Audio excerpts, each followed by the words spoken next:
Урматтуу төрага, урматтуу премьер-министр, урматтуу өкмөт мүчөлөрү, урматтуу коллегалар. Мен бул жакка чыгып сүйлөшүүмдүн себеби биринчиден мен рахмат айтыш болуш керек. Биздин фракциянын лидерин атайын убагын сурап алдым. Себеп дегенде, урматтуу премьер-министр, мен сиздин отчетуңузду көргөндө маданият жөнүндө 49 баракта көрүнүп турат. Болгону 6 сап гана сөз жазылыптыр. 6 сап. Бир багытка, маданият багытында. Ошо менен катар мен бир нерсе айткым келет. Мына Англиянын алтын доору деп аталган убакта королева Елизавета биринчинин эң биринчи анын эмгеги деп ошол жылдары, ошол убакта Шекспир, Марло же Бекон чыккан деп айтышат да тарыхта. Биз деле тарыхта калбайбыз өзү негизи. Тарыхта калса калат элек го, мына 5-6 президент болду. 25-30 премьер-министр болду. 2000-3000ге жакын депутат болду. Ушул убакта кимизи канчалык тарыхта калып атат? Биз эмне үчүн башка жака барганда, эгер ошондо ошолор барктуу болсо, анда ошолорду ээрчитип барбайлы? Эмне үчүн биз анда маданияттын, инсандардын этегине жабышып жүрөбүз? Эмне үчүн биз башка жака, биз ошолор менен мактанабыз, ошолор менен сыймыктанабыз? Ойлонуп көрөлү. Биз өзүнчө мамлекет дейбиз. Мына чындыгын айталычы. Кече Үнү Баткенге бир 60 сакалчан келди эле. Эмне болду? Лейлек анклавда калганы туру. 23 жылдан бери мага айтып жатышат билген кишилер. 18 километр өтүүчү жерибиз кыскарып олтуруп 2,5 километр болуп калыптыр.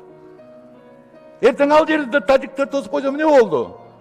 Лейлек эл менен кош айтышалыбы?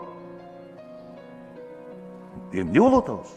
Эртең башка жаныбыздагы кошуналар жөн эле сельсоветине эле жиберип койсо, мүмкүн Кыргызстан жок болуп кетиши мүмкүн.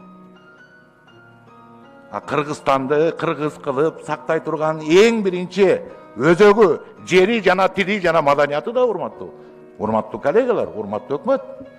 Анан ошол жерге 6 сап жазып, аны кыскартып бердим мен, 2 сап эле кылса болот экен. Ошондо 2 сап жазып отурасыңарбы маданият боюнча?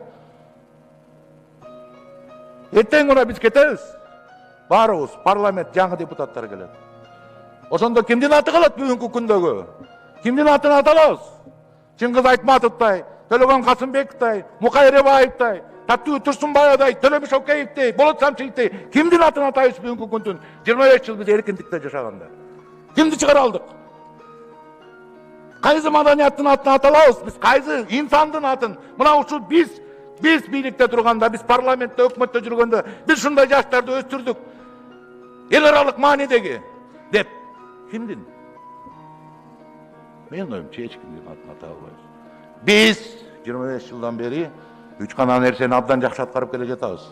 Бул президентти шайлоо, премьер-министрди шайлоо жана парламентти шайлоо. Руханий багытта эмне кыла алдык? Эмне жылыштар болду? Чыңгыз Айтматов менен Алыкул Осмоновдун мекенинде бир жазуучубуз жок бүгүнкү күндө. Ооз кала турган. Бир акыныбыз жок. Бир театр жылдызы жок Муратбек Рыскуловдун мекенинде. Карап көрсөңүз акыбалын. Ушул жазуучуларды өстүрүш болгону эле, ошо жазуучуларга бир 15 миллион, 20 миллион карап коюш керек го. Болгону 38 миллионду, 18 миллион долларга тесттин мунаразын талкаладык. Мындан кийин ошондой жумуш болсо бизге эле айткылачы маданиятчыларга, ошондой 18 миллиондук жумушту биз эле барып күрөк лом менен иштеп берели мындан кийин. Ошол акчаны маданиятка эле которуп койгулачы. Анан 11-20 миллионду жазуучуларга, киночуларга, театрга же опера балетке котороюн же сиздин өкмөт башчыларыңыз чыгат, өкмөттөр чыгат. Жок, муну кыла албайбыз. Бул жерде мындай экономика. Эмне болгон экономика? Эгер биз 1%-тен 1,5% ашырбай келе жатсак, ушул дагы экономика. Бул кандай болот маданият деген? Эгер силер өзүңөрдүн отчетуңарда болгону 6 сап менен ушул маданиятка көңүл буруп келе жатсаңар, кандай болот биздин анда жашоо, кандай болот? Келечек кандай болот? Эмне деп айтабыз? Эмне менен барабыз биз? Мен сизге бир мисал айтып коеюн. Мына айтыш фондун көтөрүп жүргөндө Мына биздин кошуналар казактар, алар бир топ байлыгы бар, бир топ мыкты экономикасы алдыга кеткен. Ошонун бир акыны менен Элмирбек Иманалиев айтып атканда, анын акыны мынтип айтып атат: жерибизден атып чыгып мунайыбыз берип жатыр бизге да Кудайыбыз деп ырдаса, Элмирбек Иманалиев 4 сап менен жооп кайтарды. Таланы берген казакка мунайга жакын болсун деп, тоону берген кыргызга Кудайга жакын болсун деп. Таланы берген казакка темирге жакын болсун деп, тоону берген кыргызга теңирге жакын болсун деп. Ушул 4 сап үчүн эле эстелип койсо болот ошо кишигечи. Ушул 4 сап үчүн эле. Анткени эң биринчи элдин деми керек, элдин руху керек, элдин духу керек. Духу болбосо Александр Македонский казгандай гана аскери менен дүйнөнүн жарымызын база болмок эмес. Канчалаган империянын талкан ташын чыгарып Ферганага чейин кирип келген. Духу болгон үчүн. А биз эмне кылып атабыз? Элдин духун көтөрө турган, рухун көтөрө турган, руханий инсандардын бирөөнүн атын ата албай, бардыгын акчаны аяп, керек болсо азгантай отчетубузда дагы ошону көрсөтө албай келип атсак, бул кандай мамлекет өнүгүш болот? Каяка барабыз анда? Анда жанагы президенттер канча жолу болгон, анда жанагы парламент 2000-3000 киши, анда өкмөт башчылары 30 жолу болгон, эмнеге кереги бар негизи?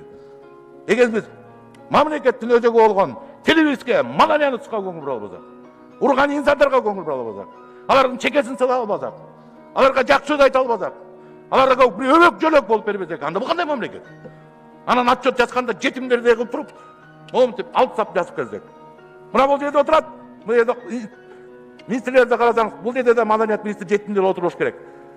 Маданият министрин дайыма жетимдей кылып, силер бүт министерствону алып бүтүп, таможняны, финансаны, МВДны бардыгын майруу, паракорлуу министрлердин баарын алып бүтүп, анан аягында маданият министринин жетинде итке сөөк ыргыткандай кылып туруп, ыргытып коесуңар. Жагалппы?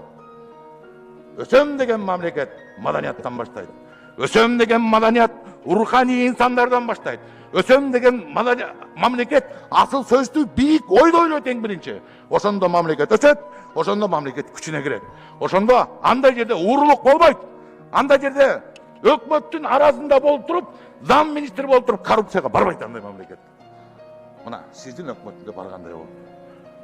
Мүмкүн биз ошону түшүнбөгөндүктөн ошол коррупциялар болуп атат. Ошону түшүнбөгөндүктөн биз 2 эсе, 3 эсе кымбат уялбай элдин атынан карыз алып туруп жолдорду салып атабыз. Ошону биздин урпактар тилейт. Дагы бир жолу айтам. Эгерде биз маданиятты өстүрбөсөк, эгерде биз тилге көңүл бөлбөсөк, эгерде биз келечекти ойлой турган болсок, андай мамлекеттин келечеги жок. Урматтуу премьер-министр мырза, мен сизге абдан суранам. Маданиятка көңүл болуңуз. Болбосо биз келишкис оппозицияга айланам мен сизге. Рахмат.